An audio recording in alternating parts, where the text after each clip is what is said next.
కళ్యాణ్ గారు ఆయన ఈ 10 సంవత్సరాలలో అనేక సార్లు నేను బాప్టిజం తీసుకున్నా. మా నాయన సాక్షాత్తు దేవుడి దీపారాధనలోనే సిగరెట్టు ముట్టించేవాడు. మా ఇంట్లో ఏ రకమైనటువంటి దైవ పూజలు జరగవు. ఇలాంటి మాటలు ఎన్నోసార్లు చెప్పినాడు.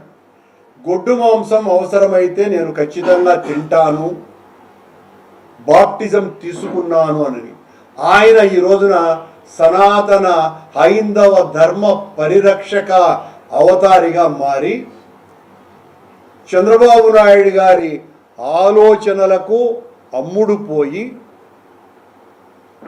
ఆయన ఈ రోజున పత్రికా సమావేశంలో మాట్లాడినటువంటి మాటలు వింటే ఆశ్చర్యమేస్తుంది. ఇక చంద్రబాబు నాయుడు గారు తనంత భక్తుడే లేడని, చిన్నప్పటి నుంచి నేను మా ఊరి నుంచి అలిమేలు బంగాపురం వైపు చూస్తే వెంకటేశ్వర స్వామి వైపు చూస్తాను, అలా చూసే నా కార్యక్రమాలు మొదలవుతాయి. మీరు ఒక్కరే ఉన్నారా భగవంతుడి భక్తుడు? రోజు 1,00,000 మంది వస్తారు వెంకటేశ్వర స్వామిని దర్శించుకునేదానికి. వాళ్ళెవరు భక్తులు కాదు, ఈయన ఒక్కడే భక్తుడు. ఈ భక్తుడు ఆయన హయాంలో దాదాపు 10ల సంఖ్యలో దేవుడి ఆలయాలు కూల్చివేస్తే మాట్లాడు కానీ పలకలేదు. కానీ ఈ రోజున జగన్మోహన్ రెడ్డి గారి హయాంలో ఏదో దేవాలయాలన్నీ కూడా నాశనం చేశారని దాని మీద పెద్ద మాటలన్నీ కూడా మాట్లాడారు పవన్ కళ్యాణ్, చంద్రబాబు నాయుడు గారు. నీ హయాంలో జరిగినటువంటి ఘోరాలు నీ హయాంలో అప్పుడు కాదు కదా, ఇప్పుడేం జరుగుతున్నాయి టీటీడీలో అన్నటువంటి విషయాలు కూడా మాట్లాడుకోవాలి, గుర్తు చేయాలి కదా. మీరు వచ్చిన తర్వాత కొండ మీద మద్య మాంసాలు అనేక సార్లు దొరికినాయి, బిర్యానీలు దొరికినారు, తాగి గొడవలు చేసుకొని దొరికినారు. మొన్న మందు బాటిళ్ళు విచ్చలవిడిగా దొరికితే అది మా పార్టీ కార్యకర్త మీద కేసు బనాయించి జైల్లో పెట్టినారు. ఇంకెన్ని చెప్పాలా? మీ హయాంలోనే తొక్కిసలాటలో 6 మంది భక్తులు చనిపోయారు వైకుంఠ ఏకాదశి రోజు.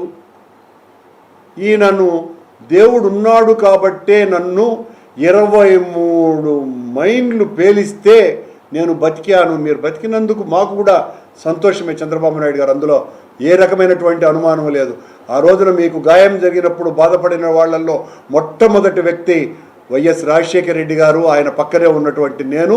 మీ మీద గాయం జరిగినందుకు అందరూ మీ పార్టీ వాళ్లతో సహా అందరూ గజగజలాడిపోతుంటే నక్సలైట్ల భయానికి రాజశేఖర రెడ్డి గారు నేను ఆ రోజు మీ మీద జరిగిన దాడికి ఇది అమానుషం అమానవీయమనని గాంధీ బొమ్మ దగ్గర నిరసన దీక్ష మేము చేస్తే రాజశేఖర రెడ్డి గారు చేసిన తరువాతనే మొత్తం రాష్ట్రం అంతా కూడా మీ పార్టీ కార్యకర్తలు బయటికి వచ్చినారు అన్న విషయాన్ని గుర్తు చేస్తున్నా. మీరంటారు ఆయన వెంకటేశ్వర స్వామి దయ వలనే నేను బ్రతికినాను అని. ఎస్, ఖచ్చితంగా వెంకటేశ్వర స్వామి దయ వలనే బ్రతికినారు. కానీ మీరు చేసినటువంటి మంచి పనుల వలన అని చెప్పుకుంటున్నారు. మరి మీరు చేసినటువంటి మంచి పనుల వల్ల అయితే వెంకటేశ్వర స్వామి అలిపిరి దగ్గరనే మీ మీద బాంబుల ప్రయోగం ఎందుకు చేయించినారను అనే ప్రశ్న ఒకటి వస్తుంది కదా. మీ మీద అది కూడా రాకూడదు కదా. చంద్రబాబు గారు, మిమ్మల్ని మీరు ఏమి చెప్పినా నమ్మించటానికి మీకు పత్రికలు ఉన్నాయి, ప్రసార మాధ్యాలు ఉన్నాయి అన్నటువంటి గర్వంతో ఆ రోజున సెప్టెంబర్ 20, 2024 మీరు